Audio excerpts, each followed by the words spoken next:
नमस्कार दोस्तों, मैं Dharmendra Verma online study with Dickie में आपका बहुत बहुत स्वागत करता हूं।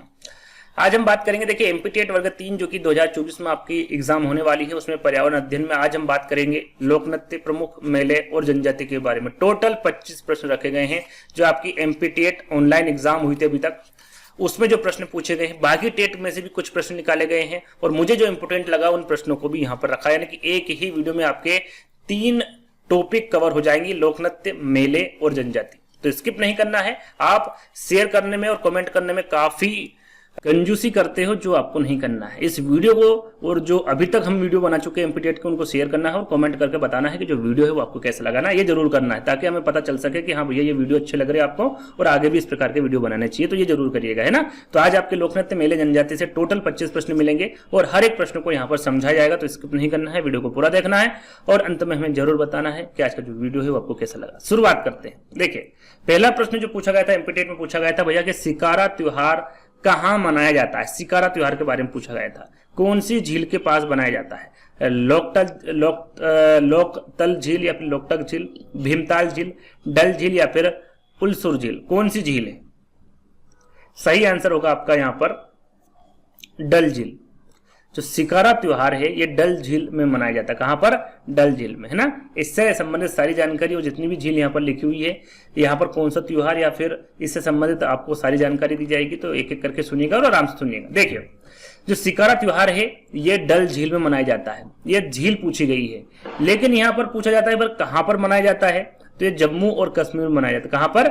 जम्मू और कश्मीर में। यहां पर याद रखिएगा, इंपॉर्टेंट है। और कब मनाया जाता है? तो ये जुलाई या फिर अगस्त के महीने में मनाया जाता है ना। विकल्प में देंगे जुलाई अगस्त, इस प्रकार से देते हैं विकल्प, है ना। तो जुलाई अगस्त के महीने में इसको मनाया जाता है। कभी जुलाई में मनाया जाता है, कभी अगस्त में मनाया जाता है। तो याद रखिएगा।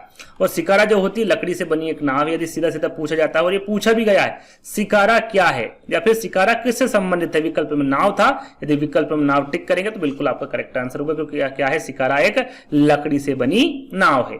यहां पूर्वोत्तर भारत की सबसे बड़ी ताजे पानी की झील कौन सी? डल झील। यदि पूछे कि पूर्वोत्तर भारत की सबसे बड़ी ताजे पानी की झील कौन सी है, तो वो है डल झील, है ना। याद रखिएगा, सारी चीजें मैं बताऊंगा आपको एक एक करके, तो आराम से इत्मीनान से सुनिएगा। और लिखता क्यों हूं मैं, ये आपको मैं लिखकर भी बता दूंगा। देखिए लिखने से समय ज्यादा लगेगा। दूसरा कि आप सिर्फ सुनेंगे, दिखाएगा नहीं आपको, है ना।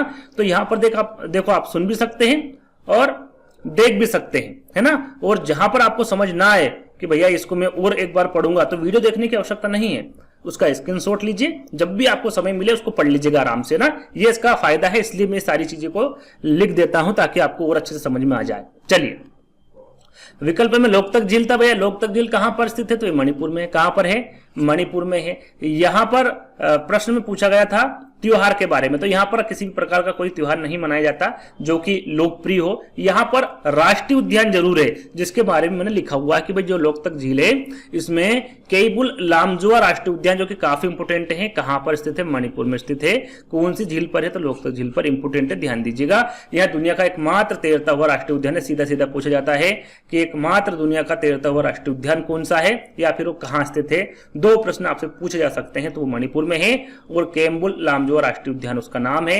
यदि जिले की पूछे तो ये मणिपुर के विष्णुपुर जिले में स्थित है। कहां पर? मणिपुर के विष्णुपुर जिले में स्थित है। इसके बारे में आपको पता होना चाहिए। विकल्प में भीमताल भी था, तो भीमताल में हरेला मेला मनाया जाता। क्या मनाया जाता वहां पर? क्या लगता है? हरेला मेला लगता है, जो कि काफी इंपोर्टेंट है। हरेला मेला कहां पर लगता है? तो भीमताल झील पर लगता है। और भीमताल झील उत्तराखंड राज्य के नैनीताल जिले में स्थित है। कहां पर है? उत्तराखंड राज्य के नैनीताल में। एक क्वेश्चन आपको देता हूं जो कि काफी इंपोर्टेंट है और आपको सभी को पता है और मैंने बताया भी है कि उत्तराखंड राज्य के नैनीताल जिले में कौन सा राष्ट्रीय उद्यान है।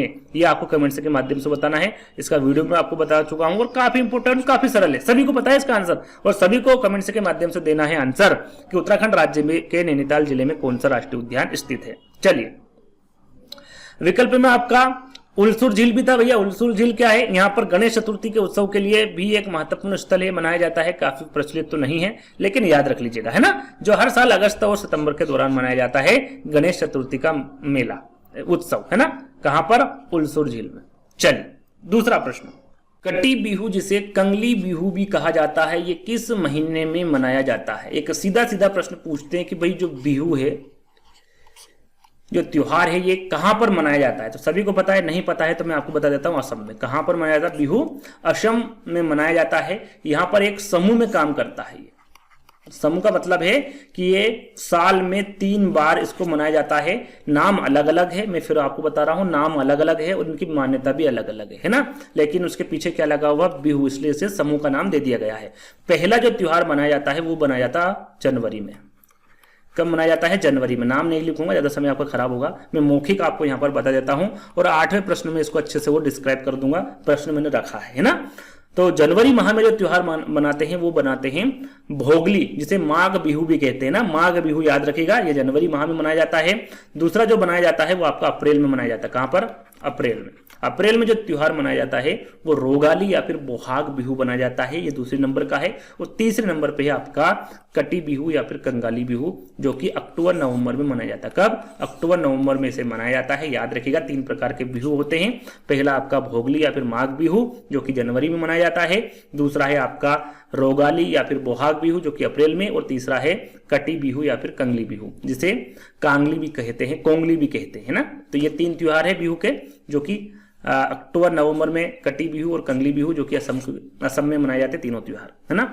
इसके बारे में थोड़ी सी जानकारी मैं आपको दे देता हूं कि जो कटी बिहू या फिर जो कोंगली बिहू है ये असम में मनाते हैं। कब? अक्टूबर और नवंबर में, है ना। और इसे गरीबों का त्योहार भी कहा जाता है। किसे? कंगाली बिहू। कंगाल से ही आप समझ जाइएगा ये गरीबों का त्योहार होता। क्यों होता है? क्योंकि इस समय अक्टूबर नवंबर में फसलें तो बढ़ती है लेकिन किसानों के अन्न भंडार क्या होते हैं? खाली हो जाते हैं, इसलिए इसे गरीबों का त्योहार कहा जाता है। और ये इसीलिए ही मनाया जाता है जब अन्न भंडार खाली हो जाते हैं और फसलें बढ़ती है, तभी इस त्योहार को मनाया जाता है अक्टूबर नवंबर में। और यह फसल के मौसम के अंत का प्रतीक है। किसका है? मौसम के अंत का प्रतीक है फसल का, आपका कटी बिहू या फिर कोंगाली। जब ये बनाते हैं तब इस दिन खेतों में मिट्टी के दीपक जलाए जाते हैं और अच्छी फसल के लिए प्रार्थना की जाती है। और इस त्योहार को धूमधाम से नहीं मनाते क्योंकि अच्छा त्योहार ये नहीं मानते हैं, है ना। तब उनके जो घर की स्थिति है वो ठीक नहीं होती है, क्योंकि इस समय तक एक साधारण परिवार के घर में खाने पीने की चीजें भी कम हो जाती है। याद रखिएगा। आगे हम बढ़ेंगे तीसरे प्रश्न पे कि आगरा में ताज उत्सव किस महीने मनाया जाता है? ताज उत्सव, तो ताजमहल है वहां पर ताज उत्सव मनाया जाता है, तो कब मनाया जाता है, किस महीने में मनाया जाता है, ये पूछा गया है। नवंबर में, सितंबर में, फरवरी में या फिर जनवरी में? कब मनाया जाता है? सही आंसर क्या होगा? आप भी कमेंट्स के माध्यम से बता सकते हैं, ऐसी कोई बात नहीं है ना। राइट आंसर होगा आपका फरवरी। आगरा में ताज उत्सव फरवरी माह में मनाया जाता है। इसके बारे में जानकारी आपको दे देते हैं कि भाई आगरा में जो ताज महोत्सव है वो हर साल फरवरी महीने में मनाते हैं। यदि तारीख पूछे तो आपको पता होना चाहिए, ये 18 फरवरी से 27 फरवरी तक मनाते हैं। कब? 18 फरवरी से 27 फरवरी तक इसको मनाते हैं। और यहाँ उत्सव ताजमहल के पूर्वी द्वार के पास, कहाँ? ताजमहल के पूर्वी द्वार के पास शिल्प ग्राम नाम का एक ग्राम है, उसमें इसको आयोजित किया जाता है। और पहला ताज महोत्सव कब आयोजित किया गया था? तो सन याद रखिएगा, ये 1992 में आयोजित किया गया था। और ये टोटल कितने दिन चलता है? 10 दिन का कार्यक्रम है, 18 फरवरी से 27 फरवरी। ये आपको ध्यान में रखना है। चलिए अगला प्रश्न, और ये आपके एमपी मध्य प्रदेश से ही प्रश्न है और काफी अच्छा प्रश्न है। भगोरिया हाट बाजार किस राज्य में आयोजित किया जाता है? काफी बार मैं बाजार में गया हूँ, घुमा फिरा हूँ, अच्छा हाट या फिर बाजार लगता है, महोत्सव अच्छा बनाते हैं ये, है ना। तो भगोरिया हाट महोत्सव किस राज्य में आयोजित किया जाता है? ओडिशा में, पश्चिम बंगाल में, मध्य प्रदेश में या फिर केरल में? कहाँ पर? तो ये मध्य प्रदेश में, जैसा कि मैंने आपको बताया अभी, है ना। मध्य प्रदेश में भगोरिया हाट महोत्सव आयोजित किया जाता है। इसके बारे में सारी जानकारी आपको दूंगा। देखिए भगोरिया हाट महोत्सव जो है मध्य प्रदेश में आयोजित किया जाता है। ये एक आदिवासी त्योहार है। यदि सीधा सीधा पूछे किस प्रकार का त्योहार है, किसका त्योहार है, तो आदिवासी त्योहार है। यदि यहाँ पर जनजाति के बारे में पूछे तो भील और भिलाला याद रखेगा, ये जनजाति इसको बहुत धूमधाम से मनाती है। और भगोरिया महोत्सव मध्य प्रदेश के किन किन जिलों में, यदि यहाँ पर देखिए मध्य प्रदेश ना देते हुए जिला दे दे तो वो भी आपको पता होना चाहिए। विकल्प में बड़वानी हो, धार हो, अलीराजपुर हो, खरगोन हो या फिर झाबुआ हो।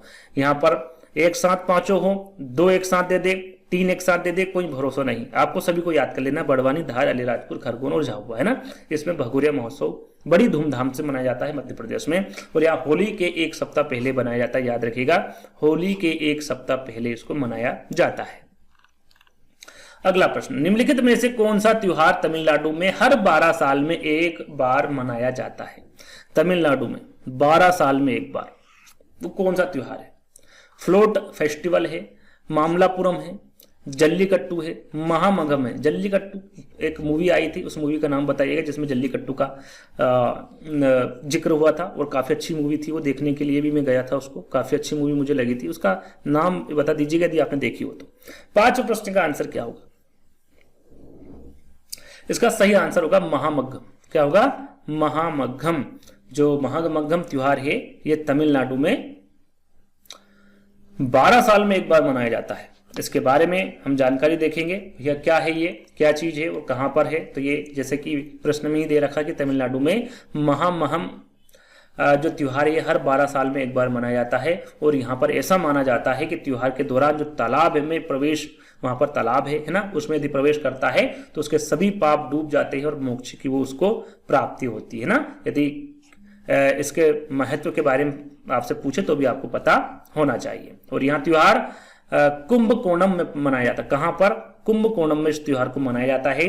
और इस त्योहार को दक्षिण का कुंभ मेला भी कहा जाता है। जैसे कि मध्य प्रदेश में कुंभ मेला भी 12 साल में आता है, ऐसे ही यहाँ पर भी 12 साल में ये मेला लगता है जो कि दक्षिण का कुंभ कहलाता है।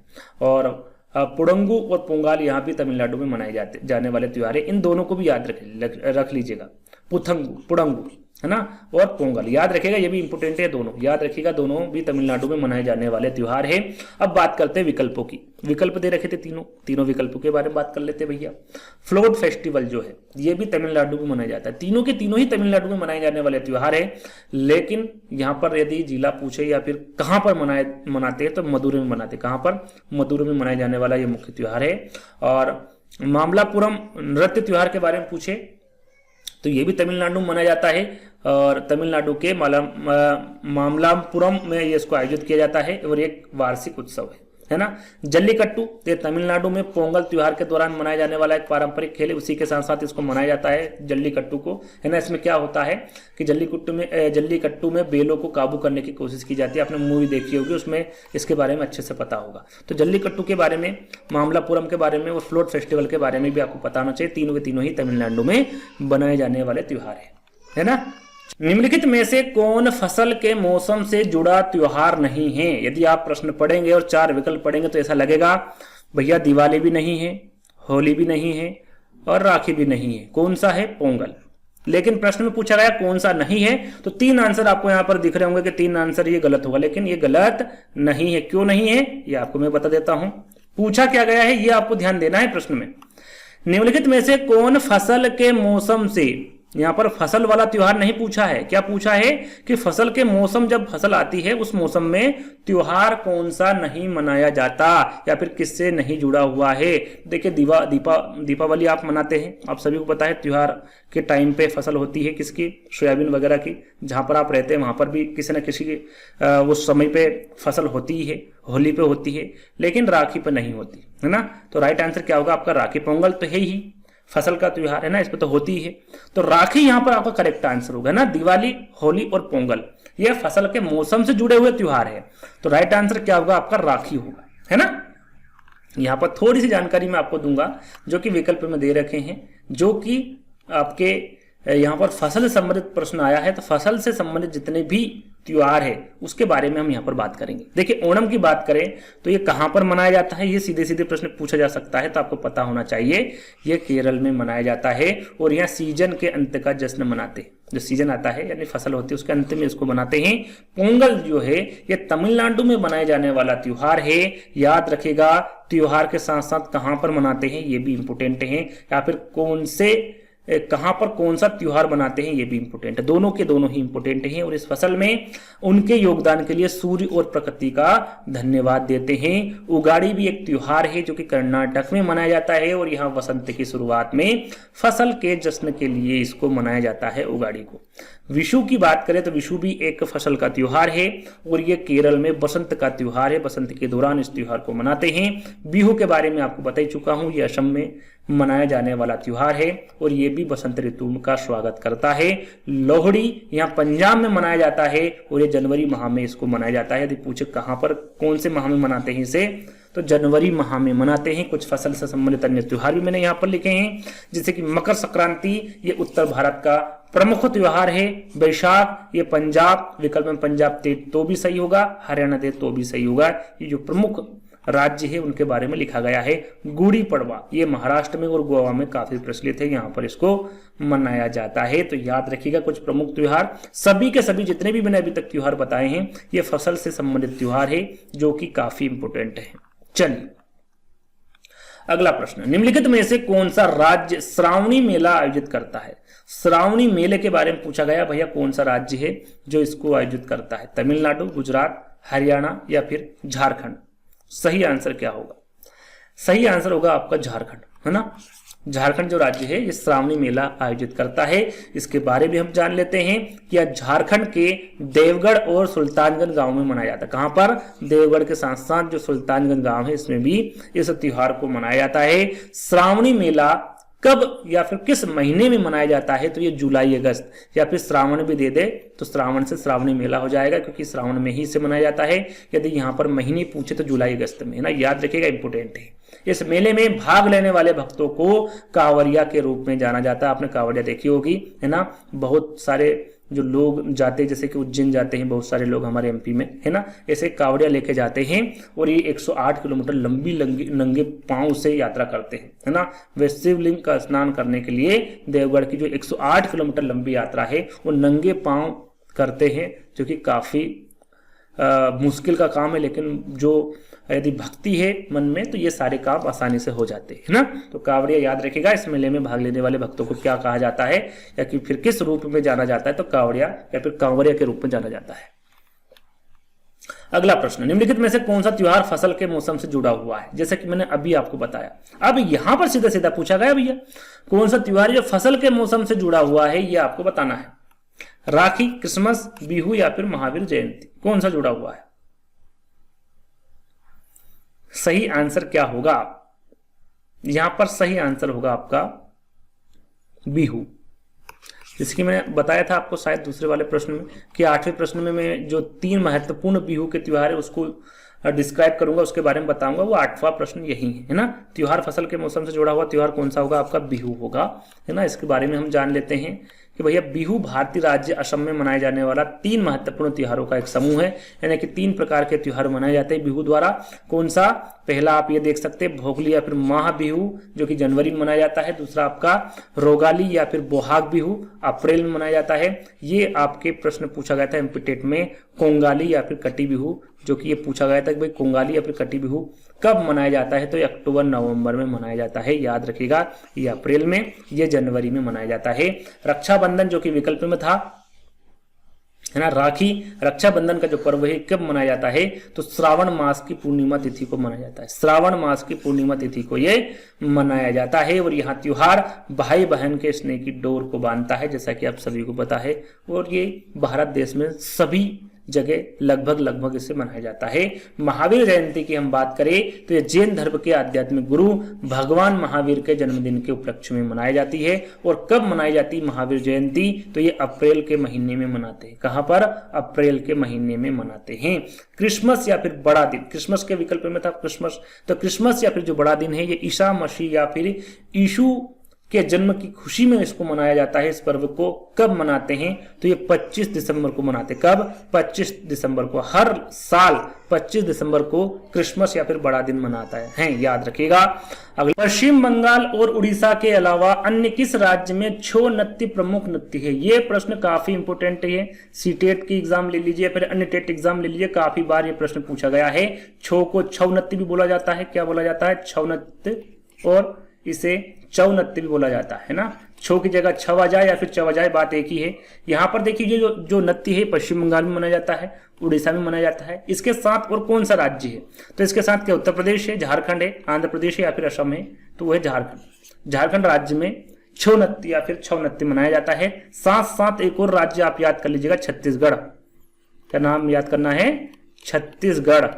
क्योंकि यहां पर भी आपका जो छौ नृत्य है या फिर छौ नृत्य है इसको मनाया जाता है। काफी इंपोर्टेंट है, ध्यान दीजिएगा। इसकी सारी जानकारी मैं आपको दे देता हूं। देखिए, छौ नृत्य या फिर छौ नृत्य ये उड़ीसा, छत्तीसगढ़, झारखंड और पश्चिम बंगाल के मार्शल, आदिवासी और लोक मूल के साथ एक अर्धशास्त्रीय भारतीय नृत्य है। देखिए, इसको अर्धशास्त्रीय भारतीय नृत्य के तौर पर जाना जाता है, इसको माना गया है। ये आदिवासी और वहां के जो लोक मूल के साथ इसको मनाया जाता है। याद रखिएगा, इस नृत्य में योद्धा अपने परंपरागत परिधान पहनते हैं। जो योद्धा होते हैं वहां के परंपरागत परिधान को पहनते हैं। इस नृत्य में विस्तृत मुखौटे और टोपी पहने जाती है। याद रखिएगा, है ना। और यहाँ महाभारत और रामायण, स्थानीय लोक कथाओं और अमूर्त विषयों सहित महाकाव्यों के एपिसोड के को लागू करते हैं। यहाँ पर चित्र भी मैंने लगाया था, शायद किसी कारणवश चित्र यहाँ पर दिख नहीं रहा, शो नहीं हो रहा है या फिर डिलीट हो गया है ना। इस जो खाली जगह है इसमें चित्र भी मैंने लगाया था। तो यहाँ भारत और रामायण, स्थानीय लोकसभाओं, लोक कथाओं और अमूर्त विषयों सहित महाकाव्यों के एपिसोड को लागू करता है। इनके ऊपर ये काम करता है आपका छौ या फिर छौ नृत्य। याद रखिएगा, इंपोर्टेंट है।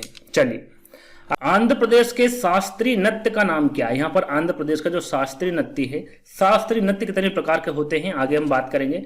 टोटल 9 प्रकार के होते हैं। कितने प्रकार के होते हैं? 9 प्रकार के होते हैं। मैं इसका आंसर बताने के बाद उसके बारे में बात करूंगा। सबसे पहले जान लेते हैं कि आंध्र प्रदेश के शास्त्रीय नृत्य का नाम क्या है। क्या वो कथकली है, लावणी है, कुचिपुड़ी या फिर गंभीरा है? गंभीरा भी एक प्रकार का नृत्य है, लेकिन शास्त्रीय नृत्य के बारे में पूछा गया, वो भी आंध्र प्रदेश का।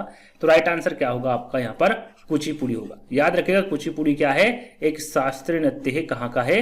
आंध्र प्रदेश का, है ना। चलिए, इसके बारे में आपको बता देता हूं। देखिए, यदि सीधा सीधा पूछे कि भैया जो शास्त्रीय नृत्य है वो कितने प्रकार के होते हैं, तो वो 9 प्रकार के होते हैं। लेकिन ये पूछा जाए सूत्रों या फिर विद्वानों के अनुसार कितने प्रकार के शास्त्रीय नृत्य बताए हैं, तो वो 8 प्रकार के बताए हैं। सबसे पहले जान लेते हैं भाई, आंध्र प्रदेश का शास्त्रीय नृत्य कुचिपुड़ी है, और कुचिपुड़ी भारत के 9 शास्त्रीय नृत्य शैलियों में से एक है, जैसे कि हम आगे बात करेंगे। तो यहाँ पर देखिए, सूत्रों और विद्वानों के अनुसार भारत में कितने शास्त्रीय नृत्य बताए? 8। भारत के सांस्कृतिक मंत्रालय ने छौ को शास्त्रीय नृत्यों की सूची में शामिल किया गया है, और ऐसे मिलाकर कितने नृत्य हो गए? 9 हो गए शास्त्रीय नृत्य, है ना। अब कौन कौन से हो गए इसके बारे में भी आपको पता होना चाहिए। भारत के 9 शास्त्रीय नृत्य जो है वो है आपका भरतनाट्यम। कहाँ पर मनाया जाता है भैया? ये तमिलनाडु में। कथकली केरल में, मणिपुरी मणिपुर में, ओडिसी ओडिशा में, कथक उत्तर भारत में, कुचिपुड़ी आंध्र प्रदेश में, मोहिनीअट्टम केरल में, और शास्त्रीय असम में, है ना। ये हो गए आपके 8। और 9वां जो शास्त्रीय नृत्य है वो है आपका छौ, है ना, जो कि झारखंड, पश्चिम बंगाल, छत्तीसगढ़, ओडिशा इनमें प्रचलित है। यहाँ पर इसको मनाया जाता है इस नृत्य को, है ना। तो यहाँ पर आपको पता होना चाहिए कौन सा नृत्य कहाँ का है, ये आपको जानकारी होना चाहिए। स्क्रीनशॉट ले लीजिएगा और जब भी आपको समय मिले पढ़ लीजिएगा, याद कर लीजिएगा 9 शास्त्रीय नृत्य के बारे में, है ना, याद रखिएगा। चलिए, बाकी हम यहाँ पर 3 विकल्प की बात करें तो विकल्प में कथकली था, जैसा कि यहाँ पर दिया भी हुआ है, कथकली, है ना। ये केरल राज्य का शास्त्रीय नृत्य है। लावणी किसी प्रकार का शास्त्रीय नृत्य नहीं है, सिर्फ लोक नृत्य है। कहाँ का है? महाराष्ट्र का है। गंभीरा भी एक प्रसिद्ध नृत्य है। कहाँ का है? पश्चिम बंगाल का है। तो इन तीनों के बारे में भी देखिए, ये तो मैं आपको बता ही चुका हूँ। 9 शास्त्रीय नृत्य में इन दोनों के बारे में भी आपको पता होना चाहिए, है ना। लावणी महाराष्ट्र, गंभीरा पश्चिम बंगाल। चलिए, अगला प्रश्न, लेजिम किस राज्य का लोक नृत्य है? लेजिम के बारे में आपने सुना होगा, नहीं सुना तो मैं आपको बता देता हूं भैया। केरल का, महाराष्ट्र का, झारखंड का या फिर छत्तीसगढ़ का? राइट आंसर आपका क्या होगा? लेजिम के बारे में पूछे या फिर लेजिम के बारे में पूछे तो महाराष्ट्र का एक लोक नृत्य। कहाँ का है? महाराष्ट्र का एक लोक नृत्य है लेजिम। याद रखिएगा, आगे हम इसके बारे में बात करेंगे। लेजिम महाराष्ट्र का एक लोक नृत्य है। यह नृत्य अक्सर गणेश उत्सव के दौरान किया जाता है। कब किया जाता है इसको? अक्सर गणेश उत्सव के दौरान किया जाता है। और महाराष्ट्र के जो अन्य महत्वपूर्ण नृत्य है उसके बारे में आपको पता होना चाहिए, जैसे कि लावणी मैंने अभी थोड़ी देर पहले आपको बताया था, ये भी महाराष्ट्र का नृत्य है। नकटा भी है, कोली भी है, गफा और दही कला, ये सभी के सभी जो महत्वपूर्ण नृत्य है कहाँ के हैं? महाराष्ट्र के हैं। इनके बारे में भी आपको पता होना चाहिए। अगला प्रश्न, हिमाचल प्रदेश में कौन सा त्योहार हर साल 17 से 23 मार्च तक मनाया जाता है? काफी इंपोर्टेंट ये प्रश्न पूछा गया था और काफी अच्छा प्रश्न है। हिमाचल प्रदेश में पूछा गया है भैया, वो नलवारी मेला है, पीर बुधान मेला है, भोज मेला है या फिर हेमिम मेला है? कौन सा है? तो नलवाड़ी या फिर नलवाड़ी है ना, इसको नलवाड़ी भी कहते हैं, नरवारी भी कहते हैं। ये हिमाचल प्रदेश का त्योहार है जो कि हर साल 17 से 23 मार्च तक मनाया जाता है। इंपोर्टेंट, ध्यान दीजिएगा, पहला वाला विकल्प है हमारा सही होगा। बाकी जो 3 विकल्प हैं इनके बारे में भी बात करेंगे। सबसे पहले हम जो विकल्प राइट है उसके बारे में बात कर लेते हैं। नलवाड़ी मेला जो है हिमाचल प्रदेश राज्य में मनाया जाने वाला एक पशु मेला है। क्या है ये? एक पशु मेला है। हिमाचल के बिलासपुर शहर में हर साल मार्च या फिर अप्रैल महीने में, या फिर आपको तारीख बता दी गई है 17 से 23 मार्च है ना, इस समय इस त्योहार को मनाया जाता है। ये 4-5 दिवस नलवारी का फिर वार्षिक पशु मेला है ना। कौन सा है? वार्षिक, यानी वर्ष में एक बार ये मेला लगता है। और पीर बुधानी, जो विकल्प में था पीर बुधानी था भैया, पीर बुधानी का जो मेला है ये मध्य प्रदेश में लगता है। मध्य प्रदेश में कहां पर, किस जिले में? तो शिवपुरी जिले में लगता है पीर बुधानी का मेला। हेमिस मेला की बात करें तो जो हमारा केंद्र शासित प्रदेश लद्दाख है यहां पर इसको मनाया जाता है। हेमिस मेले को याद रखिएगा, इंपोर्टेंट है ना। चलिए अगला प्रश्न है, दमली किस राज्य या फिर केंद्र शासित प्रदेश का लोक नृत्य है? दमली किसका है? इसको डमहल भी कहते हैं, है ना। डमहल दे दे तो भी आपको कंफ्यूज नहीं होना, इसी का नाम है। क्या हिमाचल प्रदेश है, उत्तर प्रदेश है, जम्मू कश्मीर या फिर छत्तीसगढ़ है? क्या है? तो यहां पर देखिए, जिस प्रकार से प्रश्न पूछे राज्य केंद्र शासित, तो केंद्र शासित प्रदेश यहां पर क्या है? जम्मू कश्मीर है ना। और ये जो जम्मू कश्मीर है यही दमहल या फिर दमली ये है जो केंद्र शासित प्रदेश का लोक नृत्य है जम्मू कश्मीर का। राइट आंसर आपका क्या होगा? यहाँ पर जम्मू कश्मीर रहेंगे। और भी जो इंपोर्टेंट नृत्य है वहां के वो भी आप यहाँ पर देख सकते हैं। दमली या फिर डमहल जो नृत्य है जम्मू और कश्मीर का लोक नृत्य है, लोकप्रिय नृत्य है वहां का। और जम्मू और कश्मीर के जो प्रमुख लोक नृत्य है उसमें रऊफ काफी इंपोर्टेंट पूछा जाता है, हिकत, मांडज, कुगुद, डाडी नाच और दमाली, ये सभी के सभी जितने भी जो लोक नृत्य है ये सभी के सभी जम्मू और कश्मीर के प्रमुख लोक नृत्य है, इंपोर्टेंट है, ध्यान दीजिएगा। चलिए अगला प्रश्न, बिहू भारत के किस राज्य का लोक नृत्य है? सीटेट एग्जाम में पूछा गया प्रश्न है और काफी बार यह प्रश्न पूछा गया है, घुमा फिरा कर पूछा गया है और हर टेट में पूछा गया है। राजस्थान, तमिलनाडु, असम या फिर उत्तर प्रदेश? इसके बारे में मैं आपको बता चुका हूं कि बिहू 3 प्रकार के होते हैं, पहला कप, दूसरा कप, तीसरा कप, है ना। ये एक समूह में काम करते हैं, समूह इनका बना हुआ है। तो बिहू भारत के किस राज्य में मैं आपको बता चुका हूं, ये असम राज्य में है। और भी जो विकल्प में जो 3 विकल्प हैं उनके जो लोक नृत्य है और अन्य जो लोक नृत्य है जिसके बारे में आपको पता होना चाहिए, जैसे कि जो घूमर नृत्य है ये आपका राजस्थान में है, भरतनाट्यम आपका तमिलनाडु में है, रासलीला आपका उत्तर प्रदेश में मनाया जाता है, कथकली आपका केरल में और कुचिपुड़ी आपका आंध्र प्रदेश में। ये सभी के सभी इंपोर्टेंट हैं, जो मुझे इंपोर्टेंट लगे वो सभी के सभी रखे हैं। यहाँ पर किसी प्रकार के एक्स्ट्रा चीजें आपको नहीं मिलेगी, सभी को आपको याद करना है ना, अच्छे से याद कर लेना है। अगला प्रश्न, कथक किस क्षेत्र का शास्त्रीय नृत्य है? ये यहाँ पर पता चल गया भैया, कथक क्या है, प्रकार का शास्त्रीय नृत्य कहाँ का है? केरल का, उत्तर प्रदेश का, आंध्र प्रदेश का या फिर तमिलनाडु का? कहाँ का है? तो ये आपका सही आंसर होगा केरल, है ना। कथक कहां का है? केरल का एक शास्त्रीय नृत्य है। जो विकल्प है उनके बारे में भी जान लेते हैं। चलिए कथकली, जैसे कि अभी विकल्प में था भैया केरल का है कथकली आपका, रासलीला आपका रासलीला आपका उत्तर प्रदेश का है, कुचिपुड़ी आपका आंध्र प्रदेश का है, भरतनाट्यम आपका तमिलनाडु का है। तो इनके बारे में भी आपको पता होना चाहिए। चलिए अगला प्रश्न, भारत में थारू जनजाति कहां निवास करती है? जनजाति से संबंधित प्रश्न पूछा गया है। भारत में थारू जनजाति काफी इंपोर्टेंट है, आ सकता है आने वाले एग्जाम में, सीटेट में पूछा गया प्रश्न है और अन्य टेट में भी पूछा गया है ना। तो थारू जो जनजाति है, यह क्या उत्तराखंड में, उत्तर प्रदेश के तराई क्षेत्र में, थार मरुस्थल में या फिर झारखंड में? तो थारू जनजाति के बारे में पूछे तो ये उत्तर प्रदेश के तराई क्षेत्र में निवास करती है। इसके बारे में आपको बता देता हूँ, साथ में भील जाति के बारे में, गोंड जाति के बारे में, संथाल जाति के बारे में, इनके बारे में भी आपको बताऊंगा, जिसके बारे में आपको पता होना चाहिए। देखिए थारू जनजाति उत्तर प्रदेश के तराई क्षेत्र में रहती है, जैसा कि मैंने प्रश्न में बताया आपको। थारू समुदाय के लोग भारत और नेपाल दोनों देशों में पाए जाते हैं। कहां पर पाए जाते हैं? तो ये भारत में भी पाए जाते हैं। यदि पूछा जाए कि भाई भारत के अलावा थारू समुदाय के जो लोग हैं वो कहां पर पाए जाते हैं भारत के अलावा, तो नेपाल में पाए जाते हैं। भारतीय तराई क्षेत्र में ये अधिकांशता, यदि यहाँ पर भारतीय जैसे कि मालूम है कि भारत में रहते हैं, लेकिन कहां पर रहते हैं अधिकांशता? तो ये उत्तराखंड में रहते हैं, उत्तर प्रदेश में और बिहार में ये पाए जाते हैं थारू समुदाय के लोग। थारू जनजाति दीपावली को शोक पर्व के रूप में मनाते हैं। क्या मनाते हैं? थारू जनजाति दीपावली को शोक पर्व के रूप में मनाते हैं। कौन सी जनजाति है जो दीपावली को शोक पर्व के रूप में मनाती है? तो वह थारू जनजाति याद रखिएगा। अब बात करते हैं भील जनजाति के बारे में। तो भील जनजाति जो है भारत की सबसे बड़ी जनजाति है। यदि पूछे एमपीटेट में इस प्रकार के प्रश्न पूछे गए हैं, आगे हम इस पर एक वीडियो लाएंगे, उसमें सारे छोटे बड़े सारी चीजें उसमें इंक्लूड होगी। तो भारत की सबसे बड़ी जनजाति पूछे तो वो कौन सी जनजाति होगी? भील जनजाति होगी।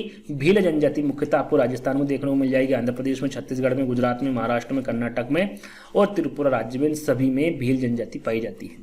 गोंड जनजाति की हम बात करें तो गोंड भारत की दूसरी सबसे बड़ी जनजाति, पहली कौन सी? भील है, दूसरे नंबर पर कौन सी आपकी? गोंड जनजाति है। यह जनजाति मुख्य रूप से छत्तीसगढ़ में, महाराष्ट्र में, आंध्र प्रदेश में, मध्य प्रदेश में और उड़ीसा राज्य में ये जनजाति पाई जाती है। संथाल जनजाति की हम बात करें तो संथाल जनजाति का मुख्य निवास क्षेत्र जो है वो आपका झारखंड में है, बिहार में है, मध्य प्रदेश में, पश्चिम बंगाल में या फिर असम में है। प्रश्न देखिए इस प्रकार से भी पूछा जा सकता है कि भील जनजाति कहां पर निवास करती है या फिर पाई जाती है। इनमें से 2-3 राज्य दे देंगे या फिर एक राज्य दे देंगे, 4 राज्य भी दे सकते हैं, तो आपको इन राज्यों के बारे में भी पता होना चाहिए। चलिए अगला प्रश्न, एशिया का सबसे बड़ा पशु मेला आयोजित होता है कहां पर होता है भैया? एशिया का सबसे बड़ा पशु मेले के बारे में पूछा गया है। पुष्कर में, सोनपुर में, हरिद्वार में या फिर नासिक में, कहां पर? तो ये होता है सोनपुर में। याद रखिएगा एशिया का जो सबसे बड़ा पशु मेला आयोजित होता है ये सोनपुर में आयोजित होता है। यहां पर मैं सारे जो पशु इंपोर्टेंट है उनके बारे में जानकारी दूंगा, देखिए, या फिर विकल्प में है उनके बारे में। सबसे पहले सोनपुर के बारे में जान लेते हैं कि एशिया का जो सबसे बड़ा पशु मेला है वो है सोनपुर। कौन सा है? सोनपुर है। सोनपुर मेला बिहार के सोनपुर में हर साल कार्तिक पूर्णिमा यानी कि नवंबर दिसंबर में मनाया जाता है। कौन से राज्य में मनाया जाता है? बिहार में, है ना। कब मनाया जाता है? कार्तिक पूर्णिमा दे देंगे या फिर नवंबर दिसंबर महीना दे देंगे, याद रखिएगा। और यहाँ मेला जो है ये किस नदी के तट पर लगता है? यदि ये पूछे तो याद रखिएगा गंडक नदी के तट पर लगता है। और विश्व का सबसे बड़ा मेला, देखिए दोनों में डिफरेंस है। ये एशिया का सबसे बड़ा मेला है और ये विश्व का सबसे बड़ा है जो कि सबसे बड़ा मेला है जो कि कुंभ मेला है, जो कि भारत के राज्य उत्तर प्रदेश में लगता है।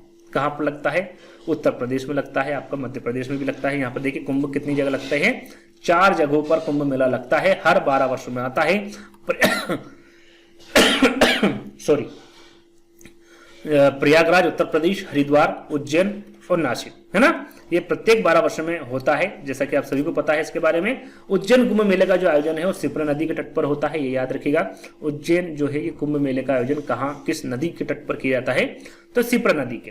प्रयागराज में कुंभ मेला आपका त्रिवेणी संगम, गंगा, यमुना और पौराणिक सरस्वती नदी, 3 है ना, त्रिवेणी 3 नदी को बोला जाता है, जिसमें आपका गंगा नदी हो गई, यमुना नदी हो गई और पौराणिक सरस्वती नदी के संगम पर आयोजित किया जाता है। गोदावरी नदी के तट पर नासिक कुंभ मेले का आयोजन किया जाता है। यहाँ पर नासिक, जैसा कि मैंने बताया था, तो नासिक जो मेला है वो गोदावरी नदी के तट पर लगता है। और राजस्थान के अजमेर जिले के पुष्कर शहर में पुष्कर मेला आयोजित किया जाता है। विकल्प में था ना, उस हिसाब से मैं आपको बता रहा हूँ। विकल्प में, पहले विकल्प में याद हो तो पुष्कर मेला था, पुष्कर था, है ना। तो पुष्कर में कौन सा पुष्कर मेला लगता है ना? पुष्कर शहर में पुष्कर मेला ही लगता है। और पुष्कर मेला कहाँ पर आयोजित होता है? तो राजस्थान के अजमेर जिले में होता है, ये याद रखिएगा। और पुष्कर मेले को ऊंट मेले या फिर कार्तिक मेले के नाम से भी जाना जाता है, यदि पूछे तो आपको पता होना चाहिए। चलिए अगला प्रश्न, नासिक में कुंभ मेला किस नदी के तट पर लगता है? नासिक के कुंभ मेले के बारे में अभी मैंने आपको बताया था कि किस नदी के तट पर लगता है, शिप्रा, नर्मदा, गोदावरी या फिर ताप्ती। फटाफट आंसर दीजिए कमेंट्स में, इसका क्या होगा। अभी कुछ समय पहले ही मैंने इसका आंसर बताया था। नासिक में कुंभ मेले के बारे में पूछे तो कौन सी नदी आएगी? गोदावरी नदी आएगी, जैसा कि मैंने अभी बताया था कि गोदावरी नदी के किनारे नासिक मेला जो कुंभ मेला है इसका आयोजन होता है। इसके बारे में आपको जानकारी दे देता हूं, वैसे दे दी गई है लेकिन एक बार और थोड़ी सी ज्यादा जानकारी दे देता हूं, है ना। गोदावरी नदी के तट पर नासिक कुंभ मेले का आयोजन होता है, जैसा कि प्रश्न में मैंने आपको बता दिया। और यहाँ महाराष्ट्र के नासिक जिले में हर 12 वर्ष, तो ये जो चारों जगह जो कुंभ मेला लगता है वो हर 12 वर्ष में लगता है। और यहाँ अगला जो नासिक कुंभ मेला है कहाँ पर आयोजित होगा, कहाँ पर लगेगा? तो 2027 में लगेगा, नासिक में या त्रिंबकेश्वर में होगा। कहाँ पर? त्रिंबकेश्वर में होगा। और कुंभ मेला 4 जगहों पर लगता है, जैसा कि मैंने अभी बताया, प्रयागराज, हरिद्वार, उज्जैन और नासिक। और हर प्रत्येक 12 वर्ष में ये मेला लगता है। उज्जैन कुंभ मेले का जो आयोजन है शिप्रा नदी के तट पर किया जाता है, इसके बारे में भी आपको बता चुका हूँ। नर्मदा नदी के किनारे बरमान का मेला जो विकल्प में दे रखा है उसके हिसाब से मैं आपको बता रहा हूँ ना। नर्मदा नदी के किनारे कौन से मेले लगते हैं? तो बरमान का मेला, जिसे बरमान शहर के बरमान शहर में लगता है और यह भारत के मध्य प्रदेश के नरसिंहपुर जिले में स्थित है। कहां पर है? भारत के मध्य प्रदेश के नरसिंहपुर जिले में स्थित है बरमान का मेला, है ना, और बरमान शहर याद रखिएगा, इंपोर्टेंट है। चलिए अगला प्रश्न, पुष्कर मेला कहां पर आयोजित किया जाता है? इसके बारे में मैंने आपको बताया था कि जयपुर में, उदयपुर में, जोधपुर में या फिर अजमेर में। कहां पर पुष्कर मेला कहां पर आयोजित होता है? तो मैंने वहां पर राजस्थान आपको बताया था। क्या बताया था? राजस्थान बताया था, लेकिन यहां पर जिला पूछ लिया गया है, कौन से जिले में? तो अजमेर में। कहां पर? अजमेर में। पुष्कर मेला कहां पर आयोजित किया जाता है? तो अजमेर जिले में आयोजित किया जाता है। यहां पर इसके बारे में भी देख लेते हैं, जैसा कि पुष्कर मेला राजस्थान के अजमेर जिले के पुष्कर शहर में आयोजित किया जाता है और यह 5 दिनों का मेला है। कितने दिनों का? 5 दिनों का मेला है, जो कार्तिक शुक्ल एकादशी से शुरू होता है और कार्तिक पूर्णिमा पर समाप्त होता है। पुष्कर मेले को कार्तिक मेला के नाम से भी जाना जाता है। सीधा सीधा पूछे कि कार्तिक मेले को, पुष्कर मेले को और किस नाम से जाना जाता है, तो आपको पता होना चाहिए, कार्तिक मेले के नाम से जाना जाता है। साथ में विभिन्न प्रकार की प्रतियोगिताएं और आकर्षक कार्यक्रम भी यहाँ पर आयोजित किए जाते हैं। कहां पर? पुष्कर मेले में, है ना। चलिए अगला प्रश्न, किस देश में क्रिसमस का त्योहार गर्मियों में मनाया जाता है? मैंने तारीख भी बताई थी आपको। क्या तारीख बताई थी? 25 दिसंबर। क्या बताया था? 25 दिसंबर, है ना। क्रिसमस कब मनाया जाता है? 25 दिसंबर को मनाया जाता है। लेकिन यहां पर पूछा गया कि किस देश में क्रिसमस का त्योहार गर्मियों में मनाया जाता है? जापान में, भारत में, ऑस्ट्रेलिया में या फिर अमेरिका में? कहां पर? तो सही आंसर होगा आपका ऑस्ट्रेलिया। ऑस्ट्रेलिया क्रिसमस का त्योहार गर्मियों में मनाया जाता है। यहाँ पर छोटी सी जानकारी दी है कि ऑस्ट्रेलिया दक्षिणी गोलार्ध में स्थित, कहां पर है?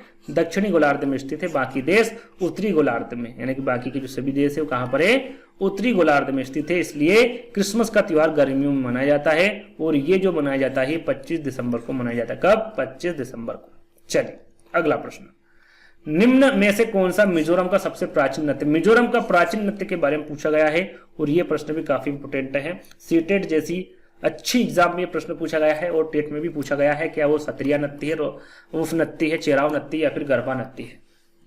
इन चारों के बारे में एक एक करके जानकारी दूंगा आपको, कि चारों मुझे अच्छे लगे और इंपोर्टेंट लगे तो चारों के बारे में मैं जानकारी दूंगा, है ना, एक एक करके सुनेगा। सबसे पहले आंसर जान लेते हैं। आंसर क्या होगा आपका? चेराव नृत्य। काफी इंपोर्टेंट है ये, है ना। मिजोरम का जो सबसे प्राचीन नृत्य होगा कौन सा होगा? चेराव नृत्य होगा। सबसे पहले हम चेराव नृत्य के बारे में जानेंगे, उसके बाद हम जो बाकी के 3 विकल्प हैं उसके बारे में जानकारी आपको देंगे। देखिए, चेराव नृत्य मिजोरम का पारंपरिक नृत्य है, जैसा कि विकल्प मैंने आपको बताया। मिजोरम में पकी फसल को घर तक पीठ पर लाद कर लाना पड़ता है। इसमें आमतौर पर 6 से 8 लोग लगते हैं। कितने लगते हैं? 6 से 8 लोग लगते हैं। चेराव नृत्य में जमीन पर बांस की डंडी लेकर 2-2 लोगों की जोड़ी आमने सामने बैठती है तथा ढोल की ताल पर डंडियों को जमीन पर पीटती है। यहाँ पर ये जो नृत्य है उसके बारे में ये चीजें बताई जा रही है ना। तो जो चेराव नृत्य होता है वो जमीन पर बांस की डंडी लेकर 2-2 लोग जोड़ी में बैठ जाते हैं, आमने सामने बैठते हैं और ढोल की ताल पर डंडियों को जमीन पर पीटते हैं। 2010 में एक गिनीज वर्ल्ड रिकॉर्ड बनाया गया था, जिसमें एक ही समय में सबसे अधिक चेराव नर्तकियों ने प्रदर्शन किया था। कब? 2010 में इसे गिनीज वर्ल्ड ऑफ रिकॉर्ड में भी शामिल कर लिया गया है। इसे मिजोरम का सबसे पुराने नृत्य के रूप में जाना जाता है। यदि सीधा सीधा पूछे कि मिजोरम का सबसे पुराना नृत्य कौन सा है, जैसा कि अभी प्रश्न में पूछा, तो वो चेराव नृत्य है। इसे बास नृत्य के रूप में भी जाना जाता है। यदि सीधा सीधा बास नृत्य भी पूछे तो भी वो चेराव नृत्य ही होगा, याद रखिएगा, है ना। अब बात करते हैं सत्रिया नृत्य के बारे में, जो कि विकल्प में था, है ना। सत्रिया नृत्य शैली को असम के महान वैष्णव संत और सुधारक द्वारा 15वीं शताब्दी ईस्वी में पेश किया गया। कौन सी शताब्दी में? 15वीं शताब्दी में। इसे हर घर की लड़कियां इसे सीखती है। यहाँ असम की बात की जा रही है। यदि पूछे कि भाई सत्रिया नृत्य कहाँ का है, तो ये असम का है। इसे वहां हर घर की लड़कियां इसे सीखती हैं। सत्रिया नृत्य या सत्रिया बोल लीजिए या फिर सत्रिया नृत्य भी इसे कहते हैं, वो नृत्य नाटक की उस भाव भंगिमाओं को संदर्भित करता है जिनका विकास असम के 17वां अथवा मठों में 16वीं शताब्दी के पश्चात हुआ था। ये उसको संदर्भित करता आपका सत्रिया नृत्य। अपने धार्मिक चरित्र और सत्रों के साथ जुड़ाव के कारण इस नृत्य शैली को उपयुक्त रूप से सत्रिया नाम दिया गया है ना। याद रखिएगा, सत्रिया नृत्य कहाँ का है? ये असम का है और इसके बारे में 2-3 पॉइंट मैंने रखे थे जिसके बारे में भी आपको पता होना चाहिए। चलिए, राउफ नृत्य यहाँ जम्मू कश्मीर राज्य में सबसे प्रसिद्ध लोक नृत्य है। जैसा कि थोड़ी देर पहले बताया था कि जम्मू कश्मीर के कुछ महत्वपूर्ण नृत्य मैंने बताया था जिसमें राउफ भी था। याद रखिएगा, ये कहाँ का नृत्य है तो जम्मू एवं कश्मीर राज्य का नृत्य है। जिसका आयोजन फसलों की कटाई हो जाने के पश्चात स्त्रियों द्वारा करते हैं। किसके द्वारा? स्त्रियों द्वारा करते। कब करते हैं? फसलों की कटाई होने के पश्चात। इसमें नाचने वाली ग्रामीण स्त्रियां 2 पंक्तियों में आमने सामने खड़ी होकर एक दूसरे के गले में बाहें डालकर नृत्य करती है। इसकी गति पर गीत की लड़ियों का काफी प्रभाव रहता है, जबकि इसके आयोजन में किसी भी प्रकार के वाद्य यंत्र का पूर्णतः अभाव होता है, नहीं पाया जाता। याद रखिएगा कौन सा नृत्य है? राउफ नृत्य है। एक और नृत्य था वहां पर गरबा नृत्य, इसके बारे में भी आपको पता होना चाहिए। ये भी पूछा जाता है कि भाई गरबा नृत्य कहाँ का लोक नृत्य है? तो ये गुजरात का है, गुजराती लोक नृत्य है। यहाँ नवरात्रि में मनाया जाता है, जो 9 रातों तक चलने वाला नृत्य। वैसे सभी जगह गरबा करते हैं, लेकिन सबसे ज्यादा जो प्रसिद्ध है वो आपका गुजरात में है ना। गरबा गीत आमतौर पर भगवान कृष्ण या 9 देवियों के विषयों के इर्द गिर्द घूमता है। यह मिट्टी के मटके जिसे गरबे कहते हैं, जो पानी में भरकर इसके चारों ओर महिलाओं द्वारा किया जाने वाला नृत्य है। मटके के अंदर एक सुपारी और चांदी का सिक्का रखा जाता है, जिसे कुंभ कहते हैं। इसके ऊपर एक नारियल भी रखा जाता है। उसके बाद नृत्य किया जाता है। नृत्य करने वाली महिलाएं मटके के चारों ओर गोल घूमती है और एक गायक तथा ढोलक या तबला बजाने वाला व्यक्ति संगीत देता है, जिस पर महिलाएं नृत्य करती है। तो गरबा नृत्य के बारे में भी आपको पता होना चाहिए। चलिए, एक ऐसा नाच जिसमें जमीन पर बांस की डंडी लेकर 2-2 लोगों की जोड़ी आमने सामने बैठती है, ढोल की ताल पर डंडियों को जमीन पर पीटते। थोड़ी देर पहले इसके बारे में मैंने आपको सारी जानकारी दी थी, कहाँ का नृत्य है, कहाँ पर और इसका क्या नाम है ना। दोनों के बारे में मैंने आपको बताया था। तो मैं जब तक इसको पढ़ूं, 4 विकल्प पढ़ूं, जब तक आप आंसर कमेंट्स के माध्यम से फटाफट दे दीजिए क्या इसका सही आंसर होगा। हम कहां तक पढ़ लिए थे? यहां तक है ना। तथा ताल के अनुसार डंडियों के बीच लोग एक कतार में खड़े होकर कूदते हैं और नाचते हैं। इस नाच का नाम तथा उस राज्य का नाम जहां के लोग इसे नाचते हैं क्रमशः बताइए कहां का नृत्य है और कौन सा नृत्य है, इसके बारे में बताना। तोरंग मिजोरम, कुडुख झारखंड, चेराव मिजोरम, झूम झारखंड। कहां का नृत्य है और कौन सा नृत्य है? तो मैंने अभी आपको बताया था ये चेराव नृत्य है, जो कि मिजोरम का सबसे पुराना नृत्य है। तीसरा वाला विकल्प आपका सही होगा। इसकी सारी जानकारी मैं ऊपर दे चुका हूं, अब यहां पर डबल से नहीं दूंगा। देखिए यहां पर कुछ जानकारी है, ये यहां पर इसकी नहीं है प्रश्न की, है ना। ये जो महत्वपूर्ण व्यक्ति है पर्यावरण के, जिन्होंने पर्यावरण के लिए कुछ किया है, उनके बारे में सूर्यमणि जी के बारे में है। वो जो प्रश्न है मैं बाद में आपको करवाऊंगा, है ना। आज हम जिसके बारे में बात कर रहे हैं उसी के बारे में बात करेंगे। अगला प्रश्न, विशेष प्रकार का नृत्य जिसे चेराव कहते हैं कहां के लोगों द्वारा किया जाता है? प्रश्न वही है, प्रश्न को घुमा दिया गया, असम, मिजोरम, उड़ीसा या फिर झारखंड। तभी मैंने आपको बताया था इसका आंसर क्या होगा, मिजोरम होगा। क्या होगा? मिजोरम होगा। चलिए, है ना। बाकी 3 विकल्पों को देख लेते भैया। उड़ीसा में ओडिसी नृत्य है, असम में जो बहु नृत्य है, और झारखंड उड़ीसा एवं पश्चिम बंगाल छऊ नृत्य है ना। जैसा कि इनके तीनों के बारे में आपको पता ही है, काफी बार में बता चुका हूं, है ना, इस वीडियो के माध्यम से। अगला प्रश्न, चेराव नृत्य में व्यक्ति बांस की डंडियों को पकड़कर युग्मों में एक दूसरे के आमने सामने जमीन पर बैठते हैं। जैसे कि ढोल बजता है, बांस को जमीन पर पीटा जाता है। नर्तक बांस की डंडियों के अंदर और बाहर पैर रखते हैं, कूदते हैं और ताल पर नाचते हैं। निम्नलिखित में से कहां पर मेरा मुख्य किया गया है? ये पूछा गया कहां का नृत्य है ना। सीधा सीधा प्रश्न है, कहां का नृत्य है, ये पूछा गया है। मणिपुर, मिजोरम, असम या फिर ओडिशा। ये जो 2-3 प्रश्न एक जैसे आपको दिख रहे हैं, ये तीनों के तीनों ही प्रश्न सीटेट एग्जाम में पूछे गए हैं, घुमा फिरा कर पूछे गए हैं। आंसर उसका एक ही होगा, मिजोरम। क्या होगा? मिजोरम। याद कर लीजिएगा, इंपोर्टेंट है।